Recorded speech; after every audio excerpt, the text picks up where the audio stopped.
Assalamualaikum warahmatullahi wabarakatuh. Halo teman pemilih, selamat bertemu kembali di channel YouTube KPU Kabupaten Pandeglang.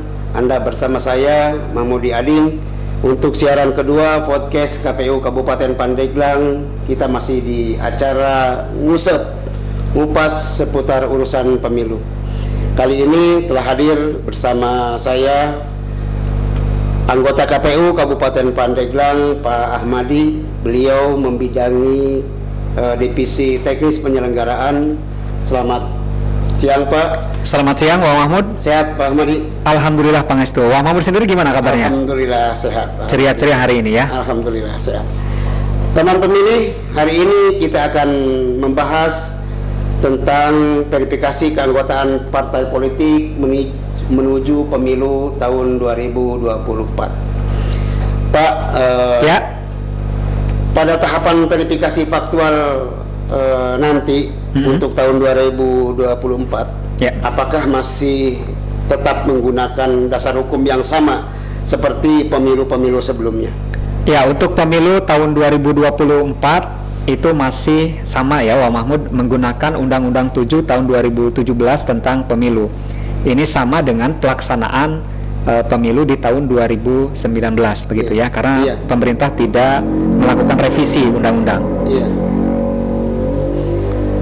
Untuk persiapan apa aja sih, Pak, pada Perpak tahun 2024? Apa saja tahapan-tahapan yang harus disiapkan oleh teman-teman parpol dengan regulasi yang ada?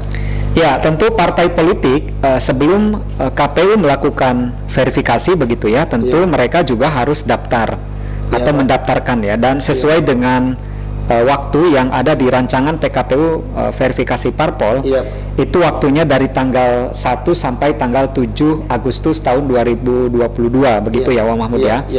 Nah, kemudian KPU juga nanti akan melakukan verifikasi administrasi dan verifikasi faktual itu dari tanggal 8 Agustus sampai 13 Desember 2022. Nah, jadi waktunya cukup lama begitu ya. Nah, tentu sesuai dengan ketentuan ya putusan MK nomor 55 tahun 2020, memang dalam verifikasi administrasi dan verifikasi faktual ini memang ada perbedaan begitu ya. Jadi partai politik yang sudah lolos parliamentary threshold atau parpol yang mendapatkan kursi di DPR RI ini hanya dilakukan verifikasi administrasi. Sementara partai politik yang tidak ada di atau belum mendapatkan kursi di DPR RI ini dilakukan verifikasi administrasi dan dilakukan verifikasi faktual begitu. Oke, Pak. Berarti ada dua tahapan yang akan dilalui oleh parpol, yaitu verifikasi administrasi dan verifikasi faktual ya, Pak? Begitu. Biar teman pemilih lebih paham, apa sih, Pak, verifikasi administrasi itu? Ya, verifikasi administrasi yang dilakukan oleh KPU itu mencocokkan data KTA atau kartu tanda anggota, Pak, ya, dan kartu tanda penduduk dengan data di SIPOL atau data di sistem informasi partai politik. Jadi KPU menyamakan begitu ya. Itu untuk verifikasi administrasi. Nah, sementara untuk verifikasi faktual, nah itu KPU melakukan penyandingan ya atau penyamaan antara dokumen yang didapat dari partai dengan mengecek kondisi atau mengecek fakta di lapangan begitu. Nah, yang dicek itu kan KTA dan juga KTP pengurus partai politik begitu ya, atau kadar partai politik dengan kondisi yang ada di lapangan begitu. Termasuk KPU juga mengecek data kesekretariatan atau sekretariat atau data lokasi partai politik itu berada begitu. Pak, untuk penginputan keanggotaan partai politik ke SIPOL, apa aja sih, Pak, kendala-kendala yang dihadapi dan berapa lama untuk penginputan ke SIPOL itu, Pak? Ya, memang yang menginput ke SIPOL ini kan partai di pusat begitu ya, tidak di daerah. Jadi berdasarkan informasi yang kita terima dari partai di daerah, memang ini data server begitu ya, atau jaringan ini kendalanya yang dihadapi oleh parpol. Tentu KPU RI juga akan mencarikan jalan keluar begitu ya. Nah, kemudian terkait dengan verifikasi tadi tahapan-tahapan yang harus dilalui oleh partai politik. Tentu mereka kan harus mendaftarkan ya. Harus mendaftarkan, waktunya memang tadi di tanggal 1 sampai tanggal 7 Agustus begitu.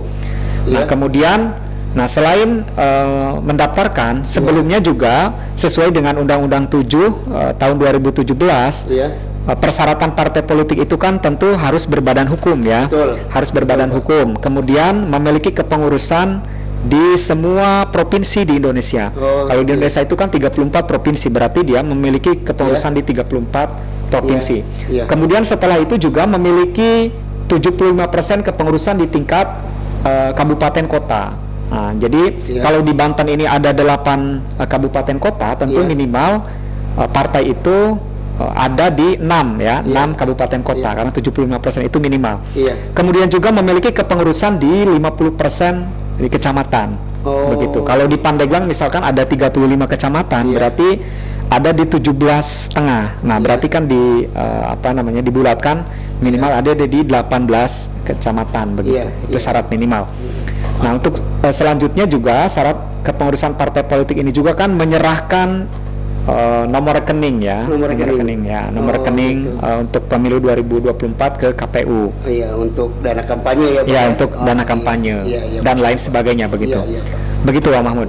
Oke Pak, berdasarkan pengalaman Bapak nih Pak pada pemilu-pemilu sebelumnya, kendala apa aja sih Pak yang Bapak hadapi, apa yang Bapak rasakan pada proses verifikasi faktual, yang katanya verifikasi faktual itu door to door, melewati jalan-jalan yang berbatu segala macam. Jadi teman pemilih biar paham pengalaman Bapak di pemilu sebelumnya.